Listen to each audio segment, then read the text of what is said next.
Bonsoir à tous, bienvenue dans le Journal de l'Afrique. Voici les titres. Au moins 2 morts lors d'une manifestation contre la force française et l'ONU à Kidal, dans le nord-est du Mali. Une manifestation qui a dégénéré. Le Nord Mali, où 3 membres du CICR, le Comité international de la Croix-Rouge, sont portés disparus depuis samedi. 102 enfants kidnappés, plus de 200 personnes tuées ce week-end en Éthiopie, près de la frontière avec le Soudan du Sud, lors d'un raid mené par une tribu sud-soudanaise. Un massacre qui explique en partie le report du retour annoncé au Soudan du Sud du chef rebelle Riek Machar.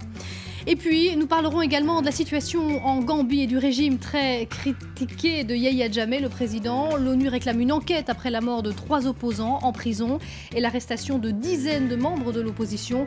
Nous recevons ce soir Chersidia Bayo, opposant gambien.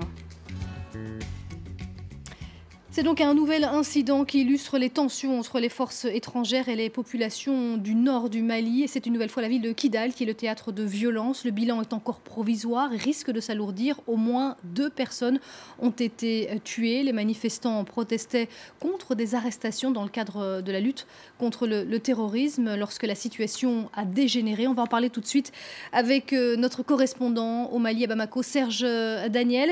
Est-ce qu'on sait dans quelles circonstances ces personnes sont mortes en marge de ces manifestations?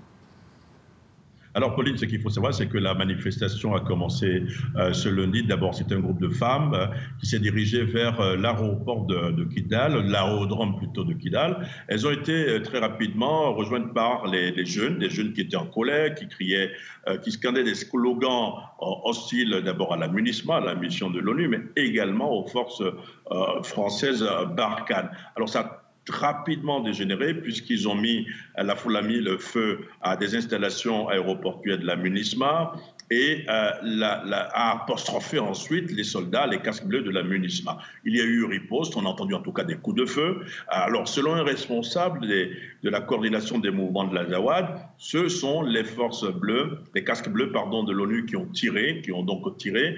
Et alors que de son côté, la MINUSMA dit que les enquêtes sont en cours et qu'il n'y a rien à cacher, que lumière sera d'emblée faite sur ces événements. Alors, vous l'avez dit, il y a au moins 2 morts, c'est un bilan provisoire parce qu'il y a également 5 blessés dont un grave. Vous l'avez dit également, les manifestants étaient en train de manifester, étaient en train de scander des slogans hostiles aux forces étrangères. Pourquoi? Parce qu'elles estiment que les forces étrangères ont arrêté des Touaregs, des citoyens de la région de Kidal, accusés à tort, c'est une citation, de travailler avec les terroristes. Serge, une situation toujours très instable dans le nord du Mali. On annonce également la disparition de 3 membres du CICR, le Comité international de la Croix-Rouge. Oui, tout à fait. Ça s'est passé vers Abbé Barra, c'est au nord de Kidal. Samedi dernier, ils étaient à bord d'un véhicule, des membres du CICR, et subitement, des hommes armés sont intervenus pour les arrêter, pour les enlever. Donc, c'est un rapt qui n'a pas encore été revendiqué, mais ça prouve encore une fois que l'insécurité règne dans le nord du Mali, surtout dans cette région de Kidal, et que ce n'est pas une insécurité résiduelle. Merci beaucoup pour toutes ces précisions. Serge Daniel en direct de Bamako.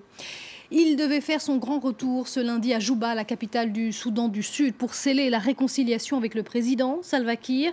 Mais le chef rebelle Riek Machar, nommé vice-président dans le cadre d'un accord de paix, a reporté son déplacement à demain, mardi. Écoutez les explications de l'un de ses porte-paroles. Ce retard est dû à des raisons logistiques. Bien sûr, vous savez tous que notre leader est basé à Pagak, au Soudan du Sud. Pour aller de Pagak à Djouba, vous devez passer par Gambela et l'Éthiopie. Donc tout cela a contribué au report de son arrivée. La situation à Gambela en Éthiopie, on va s'intéresser aux massacres qui ont été commis dans cette région du sud-ouest de l'Éthiopie, non loin de la frontière avec le Soudan du Sud. L'attaque a fait plus de 200 morts ce week-end. 102 enfants sont par ailleurs portés disparus. Ils auraient été kidnappés selon le Premier ministre éthiopien. Une attaque à cette frontière a été menée par une tribu sud-soudanaise. Une attaque qui suscite la colère des Éthiopiens. Écoutez les précisions de Karim Loubour, notre correspondant en Éthiopie.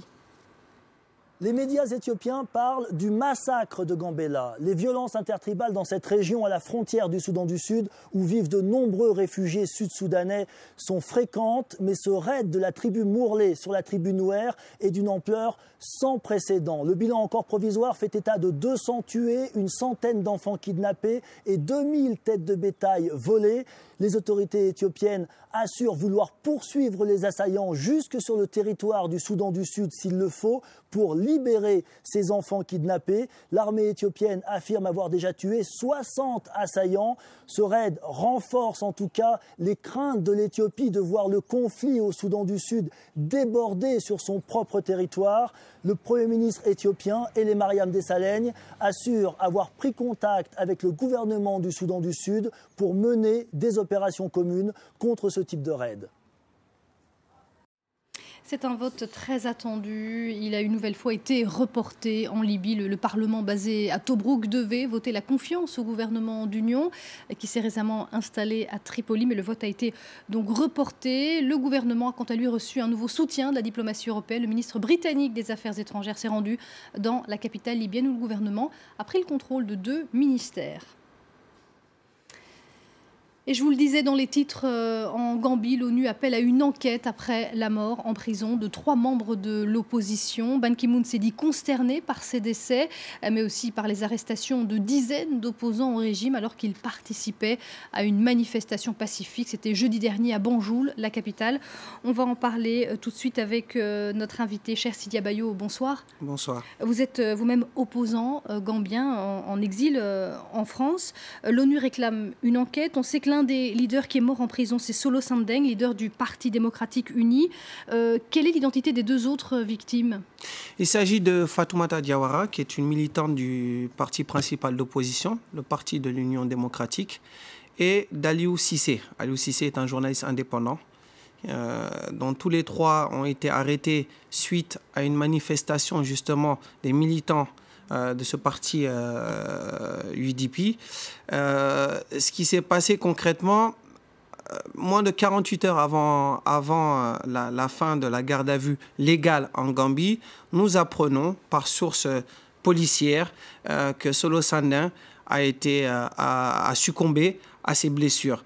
Fatoumata Diawara, nous avons aussi reçu des informations la concernant qu'elle aurait été violée, puis assassiné. Donc, une fois de plus, le régime criminel de Yahya Jammeh a fait parler de lui. Mais cette fois-ci, la rue est vraiment déterminée. C'est un début de soulèvement populaire qui a été lourdement réprimé par son régime. Il s'agissait de mettre en avant une demande des réformes électorales suite à la demande des 6 partis politiques gambiens. Il y a de cela 5 mois. Donc ils sont descendus dans ces rues. Encore une fois, je reviens à la mort de ces opposants, puisque l'ONU a réclamé encore une fois une enquête. Ils étaient en prison, ils étaient en détention. Vous parlez de blessures qui ont été infligées à Solo Sandeng. Quelles sont les informations sur les circonstances justement de ces blessures et de la mort de ces différents opposants? Pour l'instant, on est bien obligé de rester sur les informations qu'on a reçues des sources policières gambiennes. Vous savez, la Gambie, c'est un petit pays, c'est un pays qui est très pacifique. C'est la première fois dans l'histoire du pays, et surtout depuis l'accession au pouvoir de Yahya Jammeh, qu'il y a des exécutions aussi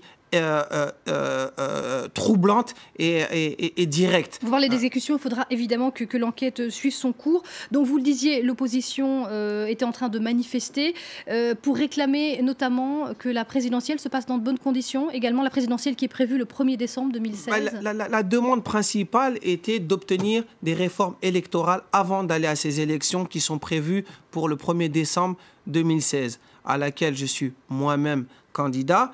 D'ailleurs, dès que j'ai eu information du décès de Solo Sandeng, j'ai décidé de suspendre ma pré-campagne présidentielle et d'appeler justement à faire justice et de savoir réellement ce qui s'est passé. Donc, bien évidemment, nous allons attendre ce que cette commission indépendante, en tout cas cette commission d'enquête indépendante qui doit être envoyée à Banjul dans les plus brefs délais, nous dira. Mais une chose est sûre, nous savons ce que Yahya Jammeh est capable de faire à son peuple et ce qu'il est capable de subir à son peuple. Je félicite au passage effectivement la condamnation de l'ONU, mais celle aussi des États-Unis, d'accord? Et j'appelle aussi le président Macky Sall de la CEDEAO à suivre les condamnations de l'ONU et des États-Unis et à jouer un rôle majeur dans la fin du régime de Yahya Jammeh qui, je pense, est imminent. Merci d'être venu sur le plateau du Journal de l'Afrique. Je rappelle que vous êtes candidat donc, à cette présidentielle qui aura lieu le 1er décembre 2016 et on suivra évidemment l'issue de cette enquête réclamée par l'ONU au sujet de la mort de 3 membres de l'opposition en Gambie. Merci à vous. L'actualité, en bref, dans le reste du continent, l'ONU s'inquiète de la situation qui se dégrade au Burundi. Au moins 345 cas de torture ont été enregistrés depuis le mois de janvier par le Haut Commissariat aux droits de l'homme. Il dénonce le recours généralisé à ces pratiques par les forces de sécurité qui agissent dans la plus totale impunité, toujours selon les Nations Unies. Un accident de la route dramatique en marge de la visite au Cameroun de Samantha Power, l'ambassadrice des États-Unis à l'ONU. Un enfant de 7 ans a été tué, renversé par un véhicule de son convoi. L'ambassadrice qui devait visiter des camps de réfugiés fuyant les violences de Boko Haram a rencontré les parents de la victime pour leur exprimer sa plus grande tristesse. Et puis une réconciliation devant les caméras entre l'ancien président du Bénin, Boni Yayi, et son successeur, Patrice Talon. Les 2 anciens alliés devenus frères ennemis ont échangé une accolade chaleureuse, vous allez le voir, lors d'une visite commune en Côte d'Ivoire à Abidjan, où le chef de l'État a également reçu le président togolais Faure Gnassingbé. Une rencontre donc aux allures de tentative de médiation entre les 2 Béninois. Comment lutter contre l'obésité qui augmente les risques de maladies cardiovasculaires, de diabète et de cancer? Elle fait de plus en plus de ravages en Afrique, en Algérie, au Kenya et surtout en Afrique du Sud, dont un quart de la population est obèse. Pretoria a désigné un coupable, les boissons sucrées. Une taxe va entrer en vigueur l'année prochaine, mais elle rencontre déjà beaucoup d'hostilité. Reportage. Les accros au soda ont intérêt à faire des économies. Un nouvel impôt devrait faire augmenter le prix des boissons sucrées l'année prochaine en Afrique du Sud. La taxe n'est pas encore définie, mais le chiffre de 20% a été avancé. Pas de quoi réjouir Thomas Sitolé. Ce gardien assure qu'il a besoin des boissons dites énergétiques pour rester concentré lors de ses longues veillées. Ça veut dire que je vais devoir me limiter. Et ça va avoir des conséquences sur mes chances de trouver du travail. Les chefs me connaissent, je suis actif, mais ils trouveront que je suis de moins en moins alerte. Ce n'est pas bien. Une opinion partagée par beaucoup de consommateurs qui doutent des potentiels effets bénéfiques d'une telle taxe. D'après l'Organisation mondiale de la santé, 1 Sud-Africain sur 4 est obèse. Certains scientifiques voient ce nouvel impôt comme un pas dans le bon sens. Je crois que les gens doivent se rendre compte que plus de personnes meurent de l'obésité que de toute autre maladie dans le monde. Vous en mourrez prématurément, c'est aussi simple que ça. La taxe sur le sucre doit entrer en vigueur en avril 2017. Mais l'industrie des boissons tente de contre-attaquer d'ici là avec des arguments économiques. Il y aura forcément des pertes d'emplois et notamment les petites entreprises vont être très touchées. Vous imaginez bien que dans les townships, les petits magasins comptent sur les boissons pour assurer leurs revenus. Cette taxe va leur faire beaucoup de mal.